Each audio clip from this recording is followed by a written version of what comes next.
से मिलल है जहाँ मुर्गा कटला ओकर अंकी पंखी है ना। तो कैसे इससे पेट भर जाला? गेहूँ चाउर माटा नमक दाल कुछ नहीं बा।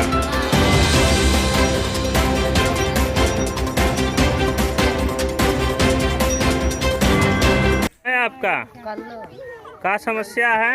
ये खैले भी न मारा था भैया। कोई परिवार हो? 10 प्राण। कोई जने के राशन मिलला? 4 मिले। 4 लोगन के। उससे ना परिवार चल पावत? नहीं। तो प्रधान है यहाँ अधिकारी हैं सबसे कहीं आप कुछ हुआ? बहुत का है। हाँ? बहुत का है। नहीं कुछ हुआ? नहीं कुछ नहीं हुआ। चावल मांग के गांव से लिया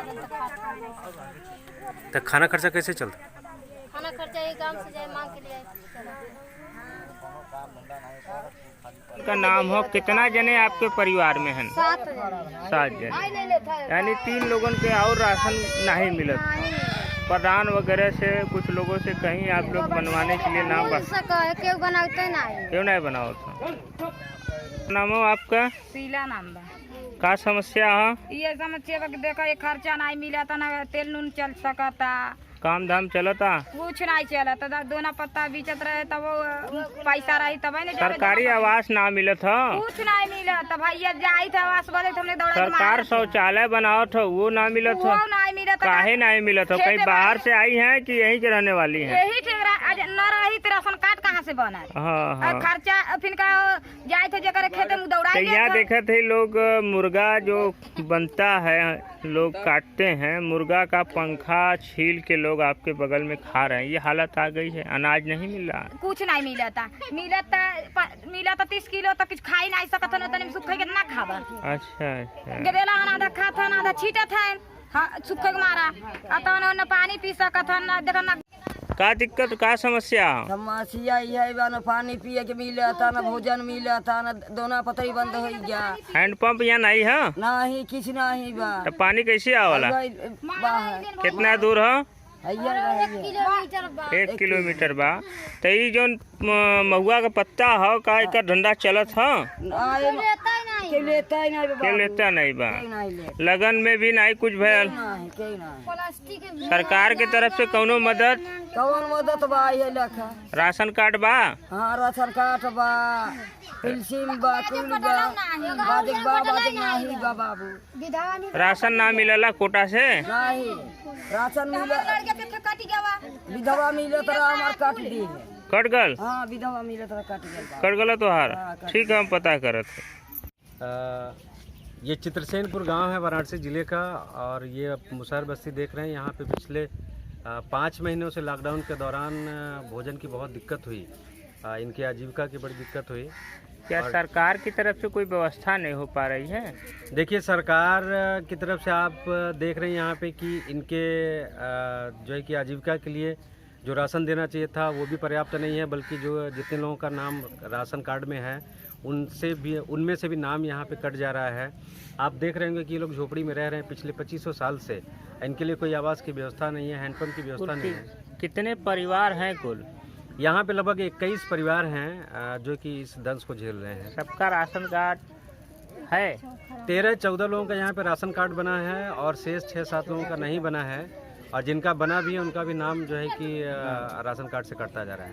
आवास शौचालय की कोई व्यवस्था नहीं है? आवास शौचालय भी है?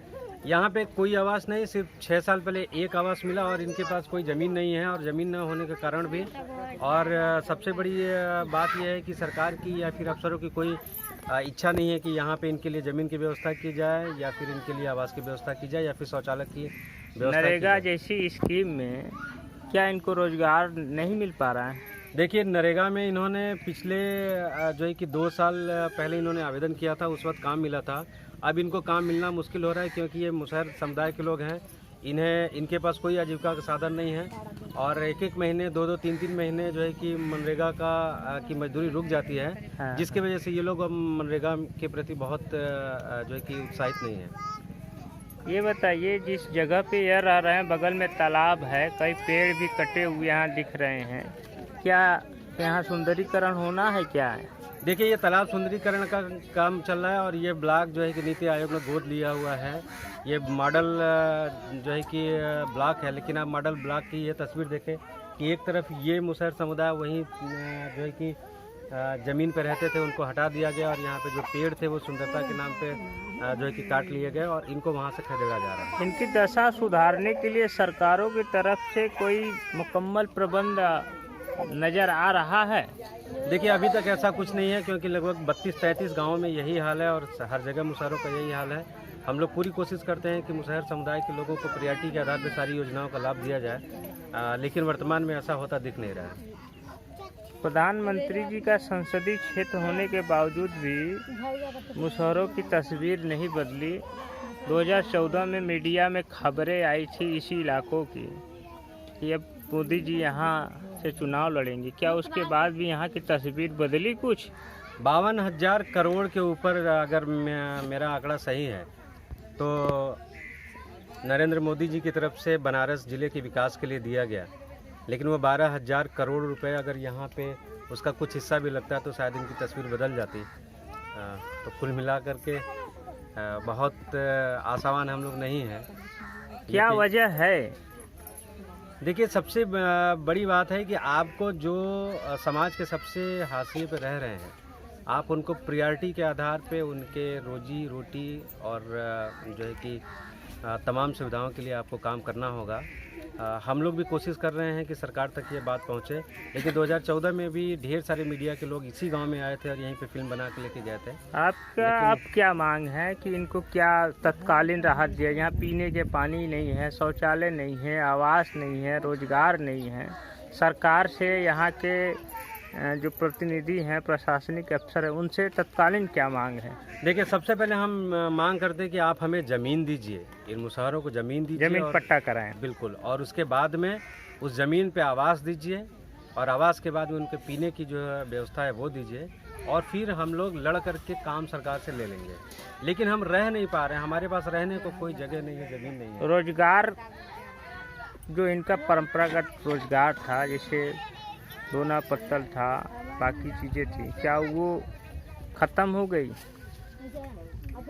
देखिए, जिस तरह से लोग अपने आप को विकसित होने की तरफ आगे बढ़ा रहे हैं, उसी जो है कि वेग से इनके जो परंपरागत व्यवसाय हैं दोना पत्तल का, ये बिल्कुल ख़त्म होता गया और आज कोई भी मुसहर परिवार दोना पत्तल का काम नहीं करता है, क्योंकि उनकी कोई डिमांड नहीं है और यही इनके आजीविका का प्रमुख साधन था।